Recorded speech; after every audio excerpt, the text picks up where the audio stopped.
Welcome to TSAT. This is Eshwar Kumar. ఈ వీడియోలో మనం ఇంటర్నేషనల్ రిలేషన్స్ సంబంధించి దానిలో భాగమైనటువంటి ఇండియా ఏషియన్ కంట్రీస్, దానిలో కంట్రీస్ రిలేటెడ్గా ఇండియా అండ్ ఇరాన్ మధ్య ఉన్నటువంటి సంబంధాలను మనం డిస్కస్ చేసుకోబోతూ ఉన్నాం. సో ఇక్కడ ముందుగా మనం ఒక అంశాన్ని మనం మాట్లాడుకోవాలి. సో ఇరాన్ యొక్క పేరు, ఇరాన్ అనేటువంటి దేశం ఏదైతే ఉందో, సో దీని యొక్క పేరు గతంలో పర్షియాగా మనం పిలుస్తూ ఉండేవాళ్ళం అండి.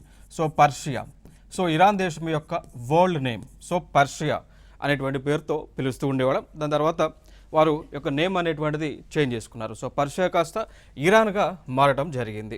మరి మనం ఇక్కడ మ్యాప్ కనుక చూస్తే, సో మ్యాప్లో చూస్తే ఇరాన్ అనేటువంటి దేశం ఎక్కడ ఏ ప్రాంతంలో ఉంటుంది అనేటువంటిది ఒకసారి మనం చూద్దాం. సో ఇక్కడ ఇండియా, సో మన భారతదేశం ఇటు పక్క మన వెస్ట్ సైడ్ కనుక చూసుకుంటే ఇక్కడ ఇక్కడ మనం చూసుకుంటే అరేబియన్ సీ అనేటువంటిది ఉంటుంది. సో అరేబియన్ సీ అనేటువంటిది ఉంటుంది. దాని తర్వాతనే వస్తుంది మనకి ఇరాన్ అనేటువంటి ఒక దేశం. ఇరాన్ అనేటువంటి దేశం చూడవచ్చు, ఈ ప్రాంతం అంతా కూడా ఇరాన్ అనేటువంటి దేశం. సో ఇండియాకి అతి చేరువలోనే ఇరాన్ అనేటువంటి ఒక దేశం ఉంటుంది. ఇప్పుడు మనకి చూసుకుంటే నైబరింగ్ కంట్రీస్, ఇండియాకి నైబరింగ్ కంట్రీస్ చూసుకుంటే వెస్టర్న్ సైడ్లో పాకిస్తాన్ ఉంటుంది. ఇక్కడ ఇదంతా కూడా పాకిస్తాన్, ఇక్కడ ఆఫ్ఘనిస్తాన్ ఉంటుంది. సో ఆఫ్ఘనిస్తాన్కి పాకిస్తాన్కి బోర్డర్ దేశంగా ఇరాన్ ఉంటుంది. అంటే ఇండియాకి ఇరాన్కి మధ్య కేవలం పాకిస్తాన్ అనేటువంటి ఒక దేశం, అదేవిధంగా ఆఫ్ఘనిస్తాన్ అనేటువంటి దేశం ఉంది. సో చెప్పుకోవచ్చు ఇరాన్ అనేటువంటిది అతి చేరువలో భారతదేశానికి ఉంది అనేటువంటి అంశాన్ని మనం ఇక్కడ గుర్తించాలి. సో దాని తర్వాత మనం చూసుకుంటే మరి ఈ రెండు దేశాలకి మధ్య చారిత్రక నేపథ్యం కూడా ఉంది. సో హిస్టారికల్ పాయింట్ ఆఫ్ వ్యూలో మనం చూసుకుంటే చారిత్రక సంబంధాలను మనం చూసుకున్నట్లయితే రెండు దేశాల మధ్య ఇండస్ వ్యాలీ సివిలైజేషన్ అనేటువంటిది మొదలైనప్పటి నుంచి కూడా, సో ఇండస్ వ్యాలీ సివిలైజేషన్ అంటే సింధులోయ నాగరికతగా మనం చెప్తూ ఉంటాం. సో సింధులోయ, ఇండస్ నది పేరు ఇండస్, దాన్ని సింధు అంటాం. వ్యాలీ అంటే లోయ, సివిలైజేషన్ నాగరికత. సో రెండు దేశాలకి మధ్య కూడా సింధులోయ నాగరికత దగ్గర నుంచి కూడా యొక్క సంబంధాలు అనేటువంటివి ఉన్నాయి. మరి ఇక్కడ సింధులోయ నాగరికత అనేటువంటిది ఏ టైంలో అయ్యింది? అప్రాక్సిమేట్గా అంటే ఎగ్జాక్ట్ ఫిగర్స్ అయితే ఇప్పటి వరకు మనకైతే తెలియదు. అప్రాక్సిమేట్గా 2000 BC నుంచి, బిఫోర్ క్రైస్ట్. సో క్రీస్తు పూర్వం 2000 సంవత్సరం ఆన్ అన్ యావరేజ్గా తీసుకుంటే కొన్ని టెక్స్ట్ బుక్స్లో మనకి క్రీస్తు పూర్వం 2500 BCలో ఈ యొక్క ఇండస్ వ్యాలీ సివిలైజేషన్ అనేటువంటిది ఏర్పాటైంది, అంటే ఉంది అని చెప్పేసి చెప్తా ఉన్నారు. ఓకే, సో ఈ కాలం నుంచి కూడా మనకి ఇరాన్ దేశంతో ఈ యొక్క రిలేషన్షిప్ అనేటువంటిది కంటిన్యూ అవుతా వస్తూ ఉన్నది. ఓకే, చూడవచ్చు మనం ఇప్పుడు ఫర్ ఎగ్జాంపుల్ ఈ సింధులోయకు సంబంధించి కొన్ని ప్రాంతాలు భారతదేశంలో ఉండటం జరిగింది. సింధులోయ నాగరికతకు సంబంధించి కొన్ని ప్రాంతాలు భారతదేశంలో ఉండటం జరిగింది. అవి మనం చూసుకున్నట్లయితే ఒకటి రూపార్ అనేటువంటి ఒక ప్లేస్ పంజాబ్ రాష్ట్రంలో ఉంటుంది. సో పంజాబ్ రాష్ట్రంలో రూపార్ అనేటువంటి ఒక ప్లేస్ ఉంటుంది. ఇక దాని తర్వాత మనం చూసుకుంటే కాళీబంగన్ అనేటువంటి ఒక ప్లేస్, ఇది రాజస్థాన్ రాష్ట్రంలో ఉంటుంది. దాని తర్వాత వరల్డ్ హెరిటేజ్ సైట్, సో ప్రపంచ వారసత్వ కట్టడ జాబితాలో స్థానం సంపాదించినటువంటి నగరం, దాని పేరే ధోలావీరా అండి. సో ఇది వచ్చేసి గుజరాత్లో ఉంటుంది. ఇట్లా ఈ విధంగా ఈ యొక్క ఇండస్ వ్యాలీ సివిలైజేషన్ సంబంధించినటువంటి ప్లేసెస్ అయితే మన భారతదేశంలో ఉండటం జరిగింది. అంటే రోపార్ పంజాబ్లో ఉన్నటువంటి ప్రాంతం, కాళీబంగన్ రాజస్థాన్లో ఉన్నటువంటి ప్రాంతం, ధోలావీరా గుజరాత్లో ఉన్నటువంటి ప్రాంతం, ఇవన్నీ కూడా. ఇంకా ఫర్దర్గా మనం చూసుకున్నట్లయితే పాకిస్తాన్ దేశంలో కూడా ఇండస్ వ్యాలీ సివిలైజేషన్కి సంబంధించినటువంటి కొన్ని ప్లేసెస్ ఉండటం జరిగింది. ఫర్ ఎగ్జాంపుల్గా తీసుకుంటే హరప్పా అనేటువంటి ఒక ప్లేస్, దాని తర్వాత మొహెంజోదరో అనేటువంటివి ఇవి పాకిస్తాన్లో ఉండటం జరిగింది. అంటే ఆనాడు రెండు దేశాలు కూడా ఇండియా పాకిస్తాన్ కలిసి ఉన్నప్పుడు ఇవంతా కూడా ఒక ప్రాంతానికి చెందినటువంటివి. విడిపోయిన తర్వాత ఈ హరప్పా కానీ మొహెంజోదరో కానీ పాకిస్తాన్ పరిధిలోకి వెళ్ళడం జరిగింది. ఇక్కడ రూపార్ కానీ కాళీబంగన్ కానీ ధోలావీరా కానీ ఇవి ఇండియా పరిధిలోకి, ఇండియా రాష్ట్రాలలోకి రావటం జరిగింది. ఇక దాని తర్వాత ఇంకొక ప్లేస్ ఉంది, ఇంపార్టెంట్ అయినటువంటి ప్లేస్ బనావలి అనేటువంటి ఒక ప్లేస్. ఇంకొక ప్లేస్ వచ్చి బనావలి అనేటువంటి ప్లేస్ హర్యానా, ఇది కూడా ఇందుస్ లోయకు సంబంధించి సింధు లోయ నాగరికతకు సంబంధించినటువంటి అతి ముఖ్యమైనటువంటి ప్లేస్గా మనం గుర్తుపెట్టుకోవాలి. ఇంకా దాని తర్వాత మనం చూసుకున్నట్లయితే పర్షియన్ గల్ఫ్ మరియు అరేబియన్ సముద్రం ద్వారా దక్షిణ ఇరాన్ మరియు భారతదేశం తీరం మధ్య యొక్క వాణిజ్యం అనేటువంటిది జరుగుతూ వస్తూ ఉంది. మనం మ్యాప్లో చూసాం, ముందు ఉన్నటువంటి మ్యాప్లో మనం చూసాం ఈ యొక్క పర్షియా లేదా ఇరాన్ అనేటువంటి దేశం ఏదైతే ఉందో భారతదేశానికి వెస్టర్న్ సైడ్న పడమర దిక్కున ఉంటుంది. అదేవిధంగా భారతదేశానికి వెస్టర్న్ సైడ్న చూసుకున్నట్లయితే అరేబియన్ సీ అనేటువంటిది ఉంటుంది. సో ఇక్కడ అరేబియన్ సీ ఉంటుంది, ఇక్కడ ఇరాన్ అనేటువంటి దేశం ఉంటుంది. సో ఇరాన్ దేశం నుంచి ఇండియన్ కంట్రీ వరకు ఈ యొక్క ట్రేడ్ అనేటువంటిది అరేబియన్ సీ మహాసముద్రం ద్వారా జరుగుతూ ఉంది అనేటువంటి అంశాన్ని మనం ఇక్కడ గుర్తించాలి. సో చూడవచ్చు ఇవన్నీ కూడా మీకు ఇక్కడ ఇమేజ్లో కనిపిస్తున్నటువంటివి ఇండస్ వ్యాలీ సివిలైజేషన్కి సంబంధించినటువంటి ఈ యొక్క ప్రతిరూపాలుగా మనం చెప్పుకోవచ్చు. These are the pictures related to Indus valley civilization. ఇంకా దాని తర్వాత మనం చూసుకున్నట్లయితే ఈ పొలిటికల్ డైమెన్షన్ పాయింట్ ఆఫ్ వ్యూలో ఇండియాకి ఇరాన్కి మధ్య ఉన్నటువంటి సంబంధాలు మనం చూసుకున్నట్లయితే ఇక్కడ మరి ఎప్పుడు రెండు దేశాలకు మధ్య ఈ యొక్క రిలేషన్స్ అనేటువంటివి డిప్లొమాటిక్ రిలేషన్స్ అనేటువంటివి ప్రారంభమైనాయి చూసుకున్నట్లయితే 1950 మార్చి 15 అండి. సో 1950వ సంవత్సరం మార్చి 15వ తేదీన ఇండియాకి ఇరాన్కి రెండు దేశాల మధ్య ఒక అగ్రిమెంట్ జరగటం జరిగింది. దానినే మనం అంటాము ఇండియా ఇరాన్ స్నేహ ఒప్పందం అంటామండి. సో ఇంగ్లీష్లో మనం చూసుకున్నట్లయితే దీన్ని ఇండో ఇరాన్ ఫ్రెండ్షిప్ ట్రీటీగా మనం చెప్తూ ఉంటాం. సో ఇది 1950 మార్చి 15 యొక్క అగ్రిమెంట్ అనేటువంటిది రెండు దేశాల మధ్య కూడా జరగటం జరిగింది. సో ఆ రోజు నుంచి కూడా రెండు ప్రాంతాల మధ్య ఎకనామిక్ ట్రేడ్ కానీ అదేవిధంగా టెక్నాలజీ ట్రాన్స్ఫర్ కానీ అదేవిధంగా న్యూక్లియర్ ఎనర్జీకి సంబంధించినటువంటి బిజినెస్ ట్రాన్సాక్షన్స్ అన్నీ కూడా ఆ రోజు నుంచి రెండు దేశాల మధ్య జరుగుతూ ఉన్నాయి అనేటువంటి అంశాన్ని మనం ఇక్కడ గుర్తుపెట్టుకోవాలి. ఇక దాని తర్వాత ఇంకో పాయింట్ ఆఫ్ వ్యూలో మనం చూసుకున్నట్లయితే భారతదేశానికి సంబంధించినటువంటి ప్రైమ్ మినిస్టర్ ఆఫ్ ఇండియా ఆయనే శ్రీ అటల్ బిహారీ వాజ్పేయి గారు ఇరాన్ దేశాన్ని సందర్శించిన తర్వాత ఒక అగ్రిమెంట్ లేదా దాన్ని ఒక డిక్లరేషన్ని సంతకం చేయటం జరిగింది.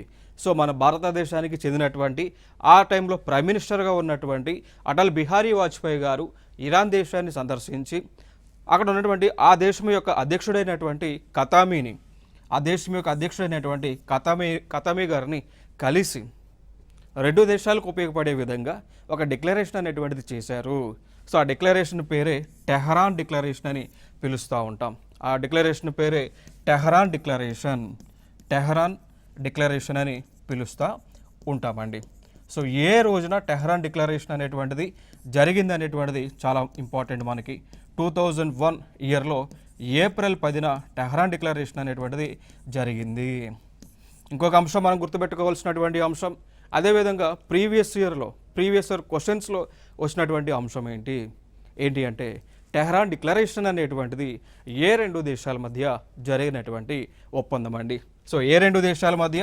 భారతదేశం, ఇండియా, అదేవిధంగా ఇరాన్ అనేటువంటి దేశం. సో బ్రాకెట్లో పెట్టుకోండి పర్షియా అని ఈ రెండు దేశాల మధ్య జరిగినటువంటి డిక్లరేషన్. మరి డిక్లరేషన్ అనేటువంటిది జరగడానికి గల ముఖ్యమైనటువంటి కారణం ఏంటి? ఎందుకు డిక్లరేషన్ జరిగింది? ఏం లేదండి, ఎందుకు డిక్లరేషన్ జరిగింది అంటే రెండు దేశాలు కూడా ఎకనామిక్ పరంగా ఒకరికొకరు సపోర్ట్ చేసుకోవడం. దాని తర్వాత ఇక్కడ మనకి మన భారతదేశంలో న్యూక్లియర్ మెటీరియల్స్ కావాల్సినటువంటి నీడ్ ఉంది మనకి. మన భారతదేశంలో న్యూక్లియర్ మెటీరియల్స్ అనగా యురేనియం, ప్లూటోనియం. సో ఇట్లా ఈ విధంగా ఏవైతే ఉన్నాయో యురేనియం కానీ, ప్లూటోనియం కానీ, థోరియం కానీ, మోనజైట్ కానీ, ఇవన్నీ కూడా న్యూక్లియర్ మెటీరియల్స్ అండి. సో ఈ న్యూక్లియర్ మెటీరియల్స్ అనేటువంటివి భారతదేశానికి చాలా అవసరమైనటువంటి మెటల్స్ అన్నమాట, మినరల్స్గా మనం చెప్పుకోవచ్చు. సో ఇవి ఇరాన్ దేశంలో ఎక్కువగా ఉండటం జరిగింది. సో అందుచేతనే టెహ్రాన్ డిక్లరేషన్ కింద మనము ఇరాన్తో ఒప్పందం చేసుకున్నాం. ఏం చేసుకున్నాం? భారతదేశానికి కావాల్సినటువంటి ఈ న్యూక్లియర్ మెటీరియల్ ఏదైతే ఉందో భారతదేశానికి ఇవ్వటము అగ్రిమెంట్ చేసుకున్నాం. దాని తర్వాత ఎకనామిక్ అంశాలకు సంబంధించి ఈ యొక్క అగ్రిమెంట్ అనేటువంటిది చేసుకోవడం జరిగింది. అదేవిధంగా ఆ దేశానికి చెందినటువంటి కంపెనీలు భారతదేశంలోకి వచ్చి పెట్టుబడులు పెట్టడం, భారతదేశానికి చెందినటువంటి కంపెనీలు ఆ దేశంలో టెక్నాలజీని డెవలప్ చేసేటువంటి కార్యక్రమంలో భాగంగా టెహ్రాన్ డిక్లరేషన్ అనేటువంటిది చేసుకోవడం జరిగింది అనేటువంటి అంశాన్ని గుర్తుపెట్టుకోండి. సో ఇదే క్వశ్చన్ గతంలో కూడా గత ఎగ్జామ్స్లో కూడా రావడం జరిగింది. చూడండి మిత్రమా, అటల్ బిహారీ వాజ్పేయి ఎప్పుడు ఇరాన్ను సందర్శించి టెహ్రాన్ డిక్లరేషన్ పైన సంతకం చేశారు అనేటువంటిది క్వశ్చన్ ఇక్కడ. So when did Atal Bihari Vajpayee visit Iran and sign the Tehran declaration? So ఇచ్చినటువంటి ఆప్షన్స్ మనం చూసుకున్నట్లయితే ఏ ఏప్రిల్ 5, 1999 అండి, B April 10, 2001, C May 12, 2002 and D March 20, 2000. So answer ఏమై ఉండొచ్చు? ఆల్రెడీ మనం డిస్కస్ చేసాం, ఇది ఒక ప్రీవియస్ ఇయర్ క్వశ్చన్ అనమాట. సో మరి ఈ క్వశ్చన్ నేను ఇక్కడ ఎందుకు ప్లేస్ చేశాను అంటే మీకు అర్థం అవ్వాలి. సో సబ్జెక్ట్ చదివే ముందు సబ్జెక్ట్ సంబంధించి ఎటువంటి క్వశ్చన్స్ని ఈ కాంపిటేటివ్ ఎగ్జామ్స్లో అడుగుతున్నారో ముందుగా మనకు అవగాహన ఉంటే దాని ప్రకారం మనం ప్రిపేర్ అవ్వడానికి పాసిబిలిటీ అనేటువంటిది ఉంటుంది. సో అందుకోసమే నేను ఒక క్వశ్చన్ అయితే మీకు ఇక్కడ డిస్ప్లే చేయడం జరిగింది. ఇంకా దాని తర్వాత మనం చూసుకున్నట్లయితే జియో స్ట్రాటజిక్ లొకేషన్లో భాగంగా ఇక్కడ మనం ఫోకస్ చేయాల్సినటువంటి కొన్ని అంశాలు మనకి ఇక్కడ ఉండటం జరిగింది. సో చూడండి, ఇక్కడ మ్యాప్ చూడండి. మ్యాప్ ఇక్కడ చూస్తే మన మ్యాప్లో భారతదేశం ఈ ప్లేస్లో ఉంది, ఇండియా. దానికి అతి చేరువలోనే ఇరాన్ అనేటువంటి ఒక దేశం ఉంటుంది. ఇండియాకి అతి చేరువలో ఇరాన్ అనేటువంటి ఒక దేశం ఉంది. క్లియర్ కదా, వినిపిస్తుందా? సో ఇవన్నీ కూడా సెంట్రల్ ఏషియన్ కంట్రీస్ అని పిలుస్తూ ఉంటాం, సెంట్రల్ ఏషియన్ కంట్రీస్ అండి. సో మనం ఇండియా నుంచి సెంట్రల్ ఏషియన్ కంట్రీస్కి వెళ్ళాలి అంటే, వస్తువులను రవాణా చేయాలి అంటే మధ్యలో ఉన్నటువంటి దేశం ఇరాన్. సో ఖచ్చితంగా మనం ఇరాన్తో స్నేహపూర్వమైనటువంటి ఆ యొక్క ఫ్రెండ్షిప్ అనేటువంటిది మనం డెవలప్ చేసుకోవాల్సినటువంటి ఆవశ్యకత ఉంది. చూసాం కదా. సో రెండు కూడా ఇంపార్టెంట్ ప్రొమినెంట్ ప్లేసెస్లో ఉన్నాయి. సో అందుచేతనే ఇరాన్కి ఇండియా అవసరం ఎంత ఉందో ఇండియాకి కూడా ఇరాన్ అవసరం ఉంది. సో మనం సెంట్రల్ ఏషియన్ కంట్రీస్కి ట్రావెల్ చేయాలి, బిజినెస్ ట్రాన్సాక్షన్స్ అనేటువంటివి చేయాలి అంటే ఖచ్చితంగా ఇరాన్ మీదుగానే మనం ప్రయాణం చేయాల్సి ఉంటుంది. అందుకు రెండు దేశాల మధ్య ఈ యొక్క రిలేషన్షిప్ అనేటువంటిది చాలా కూడా ఇంపార్టెంట్ అంశంగా మనం ఇక్కడ గుర్తుపెట్టుకోవాలి. సో చూడవచ్చు, ఇక్కడ Iran's unique geographical position provides India access to central Asia, Afghanistan and Europe Asian markets అండి. చూసాం కదా. సో దాని తర్వాత మనం ఈవెన్ ఆఫ్ఘనిస్తాన్ దేశానికి వెళ్ళాలన్నా కూడా మనం ఇరాన్ నుంచే వెళ్ళాల్సినటువంటి ఆవశ్యకత ప్రస్తుతం అయితే ఉంది. అంటే పాకిస్తాన్ నుంచి కూడా మనం వెళ్ళొచ్చు. సో ఇండియా నుంచి పాకిస్తాన్ వచ్చి, పాకిస్తాన్ నుంచి ఆఫ్ఘనిస్తాన్ దేశానికి వెళ్ళొచ్చు. సో ఆఫ్ఘనిస్తాన్ దేశం నుంచి సెంట్రల్ ఏషియన్ కంట్రీస్కి మనం వెళ్ళవచ్చు. బట్ ఇక్కడ మిత్రమా, కొన్ని సందర్భాల్లో ఇండియాకి పాకిస్తాన్కి కాన్ఫ్లిక్ట్స్ వచ్చినప్పుడు పాకిస్తాన్ అనేటువంటిది ఇండియాకి సంబంధించినటువంటి యొక్క వెహికల్స్ని రానివ్వటం లేదు. అదేవిధంగా ఈవెన్ ఏరోప్లైన్స్ని కూడా ఆ దేశం మీదుగా భారతదేశానికి సంబంధించినటువంటి ఏరోప్లైన్స్ని కూడా పాకిస్తాన్ మీదుగా వాళ్ళు ఫ్లై అవ్వకుండా అడ్డుకుంటా ఉన్నారు. సో ఆ ఏవైతే ఏరోప్లైన్స్ ఉన్నాయో అవి ఫ్లై అవ్వాలి అంటే రాడార్ వ్యవస్థ కావాల్సి ఉంటుంది. ఆ సపోర్ట్ని కూడా ఈ పాకిస్తాన్ వాళ్ళు ఇవ్వట్లేదు కొన్ని సందర్భాల్లో. అట్లాంటి సిచ్యువేషన్ వచ్చినప్పుడు ఆల్టర్నేట్గా మనకు కావాల్సినటువంటి ఆల్టర్నేట్గా మనం ఆఫ్ఘనిస్తాన్ కానీ మిగిలినటువంటి సెంట్రల్ ఏషియన్ కంట్రీస్కి వెళ్ళాలి అనుకుంటే ఉన్నటువంటి ఏకైక మార్గంగా ఇరాన్తో స్నేహపూర్వమైనటువంటి సంబంధాలను మనం కలిగి ఉండటం. ఇంకా దాని తర్వాత చూసుకున్నట్లయితే ఎనర్జీ సెక్యూరిటీ పాయింట్ ఆఫ్ వ్యూలో మనం చూసుకున్నట్లయితే 2021 డిసెంబర్ నాటికి ఇరాన్ 1201 ట్రిలియన్ క్యూబిక్ అడుగులతో రష్యా తర్వాత ప్రపంచంలో రెండవ అతిపెద్ద సహజ వాయు నిల్వలను కలిగి ఉంది అనేటువంటి అంశాన్ని మనం గుర్తుపెట్టుకోవాలి. సో సహజ వాయు, దాన్ని మనం న్యాచురల్ గ్యాస్ అంటామండి. న్యాచురల్ గ్యాస్, సహజ వాయువు, న్యాచురల్ గ్యాస్. సో ప్రపంచంలోనే ఏ దేశము అత్యధికంగా న్యాచురల్ గ్యాస్ని కలిగి ఉంది? క్వశ్చన్ ఇక్కడ ఆన్సర్ ఏమై ఉండొచ్చు? రష్యా అండి. సో రష్యా తర్వాత స్థానంలో ఉన్నటువంటి దేశం ఇరాన్ అండి. ఇరాన్. సో మరి ఇప్పుడు దీని యొక్క ఇంపార్టెన్స్ మనకు అర్థమవుతుంది కదా. సో మనకి న్యాచురల్ గ్యాస్ కావాలి అంటే రష్యాతో ఎంత ఫ్రెండ్షిప్ మనం చేస్తూ ఉన్నామో అదే విధంగా ఇరాన్తో ఫ్రెండ్షిప్ చేయాల్సినటువంటి నీడ్ అయితే ప్రస్తుతం దీని ప్రకారం మనకి కనిపిస్తూ ఉంది. సో దాదాపు మనం చూసుకున్నట్లయితే 1200 అప్రాక్సిమేట్గా 1200 ట్రిలియన్ క్యూబిక్స్ అండి. 1200 trillion. So trillion cubic feet మేర న్యాచురల్ గ్యాస్ అనేటువంటిది ఉంది. అఫ్ కోర్స్ మీకు సందేహం రావచ్చు, మరి భారతదేశంలో న్యాచురల్ గ్యాస్ లేదా సందేహం రావచ్చు. భారతదేశంలో కూడా న్యాచురల్ గ్యాస్ అనేటువంటిది ఉంటుంది. లైక్ ఫర్ ఎగ్జాంపుల్ మనకి ఆంధ్రప్రదేశ్ రాష్ట్రంలో కేజీ బేసిన్ అని ఉంటుంది అండి. ఆంధ్రప్రదేశ్ రాష్ట్రంలో కృష్ణా గోదావరి బేసిన్ అనేటువంటిది ఉంటుంది. ఆ ప్రాంతంలో కూడా న్యాచురల్ గ్యాస్ ఉన్నప్పటికీ కూడా ఆ క్వాంటిటీ మన భారతదేశానికి లైఫ్ లాంగ్ అయితే సరిపోదు. సో అందుకోసం ఇట్లా సర్ప్లస్ ఉన్నటువంటి దేశాలతో ఈ యొక్క ఫ్రెండ్షిప్ అనేటువంటిది మనం కంటిన్యూ చేయాల్సినటువంటి అంశం ఉంది. ఇంకా దాని తర్వాత మనం మాట్లాడుకున్నట్లయితే ఇప్పుడు ఏదైతే నేను ఆ ఇరాన్ దేశం దగ్గర 1200 ట్రిలియన్ క్యూబిక్ ఫీట్ పైగా గ్యాస్ ఏదైతే ఉంది అన్నానో దాని ఇన్ టర్మ్స్ ఆఫ్ ప్రపంచం టోటల్గా చూసుకున్నట్లయితే ఇది ప్రపంచంలోనే మొత్తం నిల్వలలో 17.8%, అనుబంధ వాయువులో 33% మరియు అనుబంధేతర గ్యాస్ క్షేత్రాలలో 67%. ఓకేనా. సో ఓవరాల్గా టోటల్గా తీసుకుంటే ప్రపంచం మొత్తంగా గ్యాస్ ఒక 100% అనుకుంటే ఆ 17.8% ఇక్కడ ఇరాన్ దేశంలో ఉండడం జరిగింది అండి. ఓకేనా.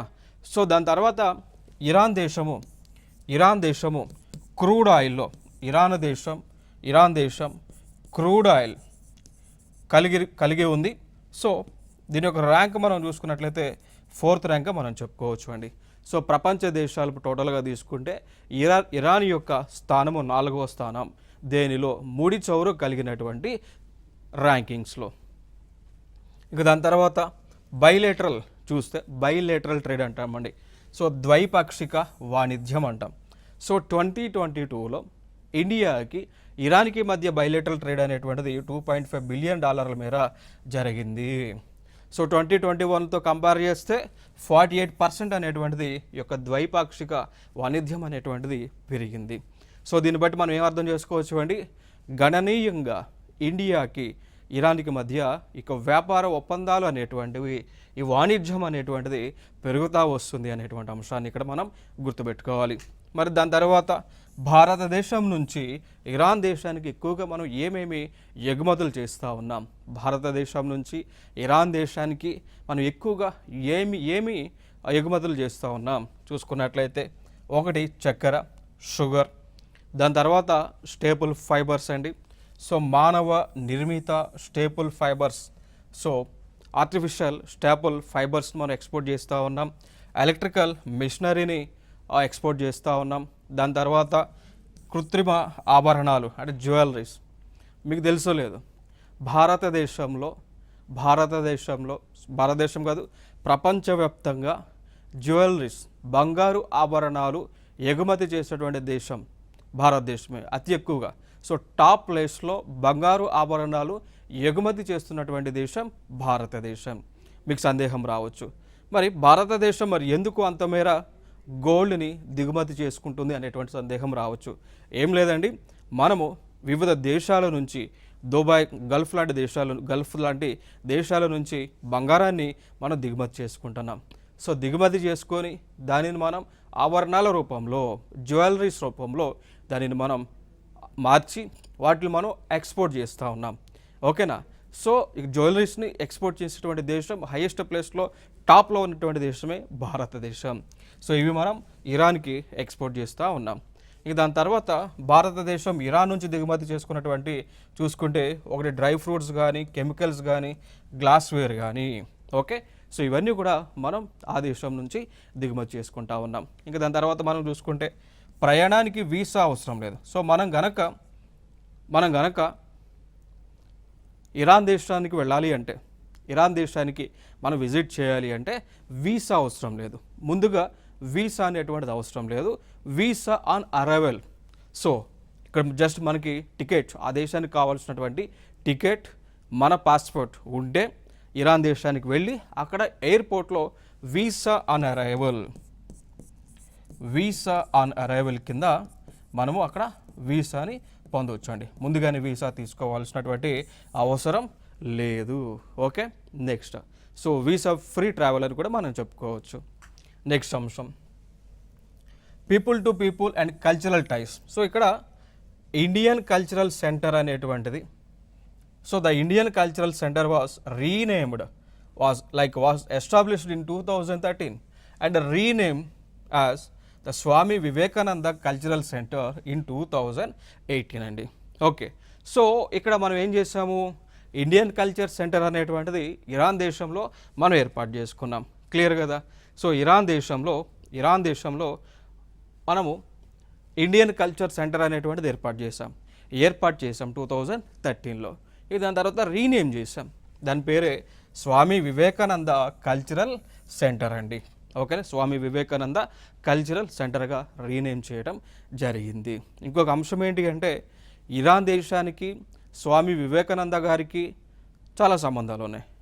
ఏ సంబంధాలు ఉన్నాయి అంటే మనం చూసుకున్నట్లయితే స్వామి వివేకానంద గారు ఇరాన్ దేశానికి పలుమార్లు పర్యటన చేయడం జరిగింది. సో అందుకు ఆ విధంగా ఈ యొక్క స్వామి వివేకానంద గారికి ఇరాన్ దేశానికి రిలేషన్షిప్స్ ఉన్నాయి కాబట్టి సో ఆయన పేరునే ఈ విధంగా పేరు అయితే మార్చడం జరిగింది.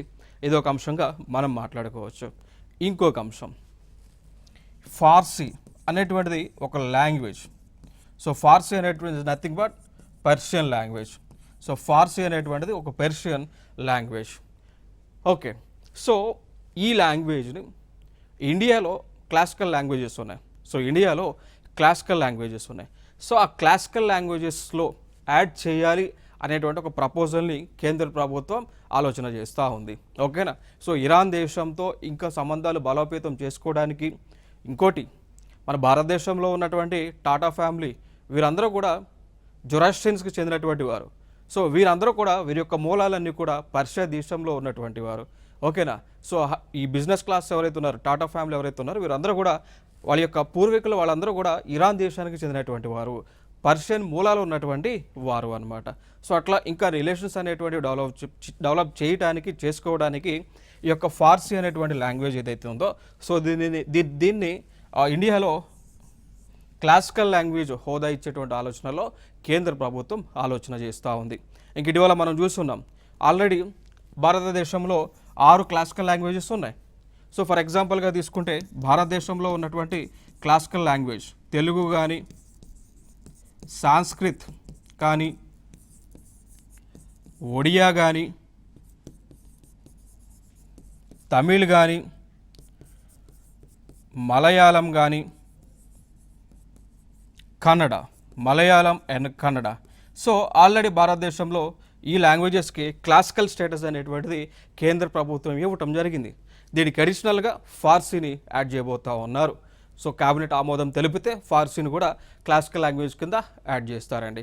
ఇంకా దాని తర్వాత మనం చూసుకున్నటువంటి అంశం మనకు చూసుకున్నట్లయితే ఇక్కడ ఇండియన్ గవర్నమెంట్ చాబహార్ పోర్ట్ అనేటువంటి దాన్ని ఇరాన్ దేశంలో నిర్మించింది. ఇక్కడ చూడవచ్చు మీరు చాబహార్ అనేటువంటి పోర్ట్ని ఇరాన్ దేశంలో నిర్మించడం జరిగింది భారతదేశం అండి. కారణం ఏంటి అంటే ఇరాన్ దేశంతో మనం ఈ యొక్క వస్తువులను ఎగుమతి చేయాలి అంటే మనకు ఒక ప్లేస్ కావాలి. సో అందుకు ఇక్కడ నిర్మించారు, దాన్నే చాబహార్ పోర్ట్ అంటాం. సో డైరెక్ట్గా గుజరాత్లో ఉన్నటువంటి కాండ్లా పోర్ట్ నుంచి చాబహార్ పోర్ట్కి ఈ యొక్క లాజిస్టిక్స్ అనేటువంటివి, వస్తువులు అనేటువంటివి తీసుకొచ్చిన తర్వాత అక్కడ నుంచి మీరు చూడవచ్చు, అక్కడ నుంచి ఈ సెంట్రల్ ఏషియన్ కంట్రీస్కి లాజిస్టిక్స్ అనేటువంటివి తీసుకెళ్తారు. దాంతోపాటు ఇక్కడ ఉన్నటువంటి ఆఫ్ఘనిస్తాన్ ఏదైతే చూడండి ఇక్కడ నుంచి జరంజ్ నుంచి కాబూల్ ఆఫ్ఘనిస్తాన్ దేశానికి లాజిస్టిక్స్ అనేటువంటివి తీసుకెళ్లడం జరుగుతోంది. సో అట్లా ఈ విధంగా ట్రేడ్ అనేటువంటిది పాసిబిలిటీ అవుతుంది అనేటువంటి ఒక ఉద్దేశంతో చాబార్ పోర్టుని భారత ప్రభుత్వం నిర్మించడం జరిగింది. ఓకే, సో ఇది ఒక ఇంపార్టెంట్ ఏరియా. చూడవచ్చు మీరు ఇదంతా కూడా చాబార్ పోర్ట్. సో ఇటీవల కేంద్ర ప్రభుత్వం ఈ చాబార్ పోర్టుకు సంబంధించి ఇరాన్ దేశంతో అఫీషియల్గా ఒక అగ్రిమెంట్ చేసుకున్నారు. ఏ అగ్రిమెంట్ అంటే కంప్లీట్ చాబార్ పోర్టుకి సంబంధించి భారతదేశానికి 10 సంవత్సరాల పాటు రైట్స్ అనేటువంటి ఉంటాయండి.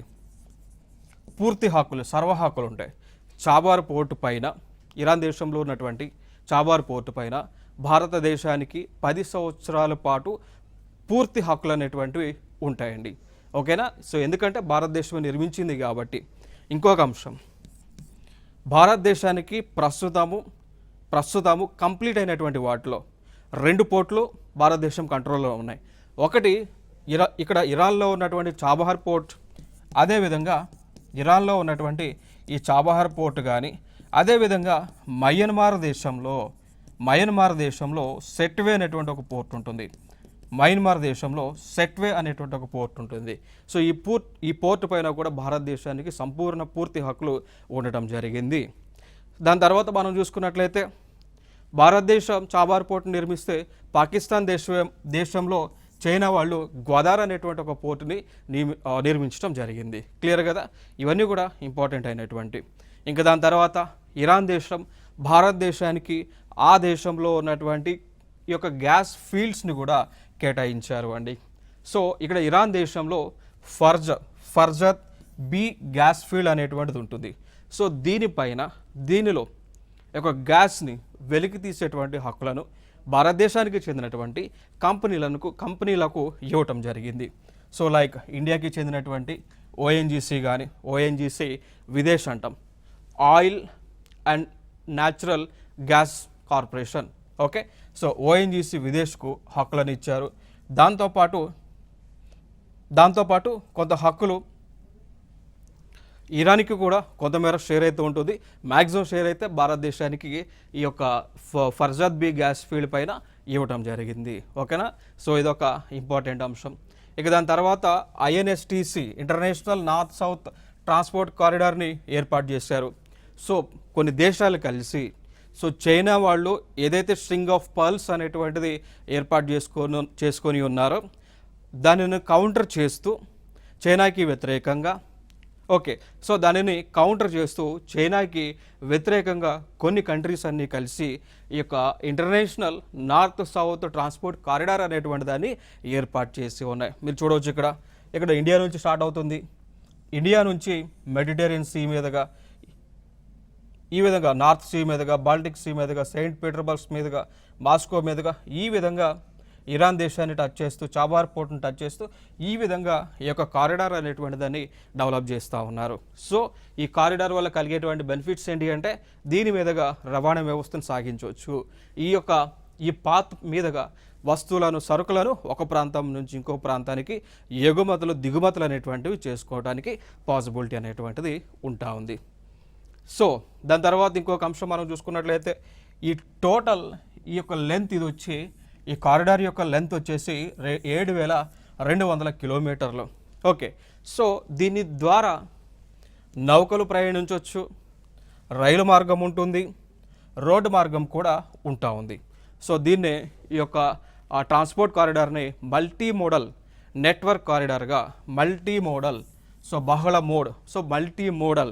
నెట్వర్క్ కారిడార్గా కూడా మనం పిలవచ్చండి. సో ఈ ఏదైతే కారిడార్ ఏదైతే ఉందో, సో ఇది భారతదేశాన్ని కనెక్ట్ చేస్తూ ఉంది. ఇక్కడ ఇరాన్ దేశాన్ని కనెక్ట్ చేస్తూ ఉంది, అజర్బైజాన్ని కనెక్ట్ చేస్తుంది, రష్యాని ఈ యొక్క కనెక్టివిటీ అనేటువంటిది చేస్తూ ఉంది. ఇవి ఇంపార్టెంట్గా. సో ఇవి ఇండియాకి ఇరాన్కి మధ్య ఉన్నటువంటి సంబంధాలు. నెక్స్ట్ వీడియోలో మరికొత్త అంశంతో మీ ముందుకు రావడం జరుగుతుంది. Thank you so much. This is Eshwar.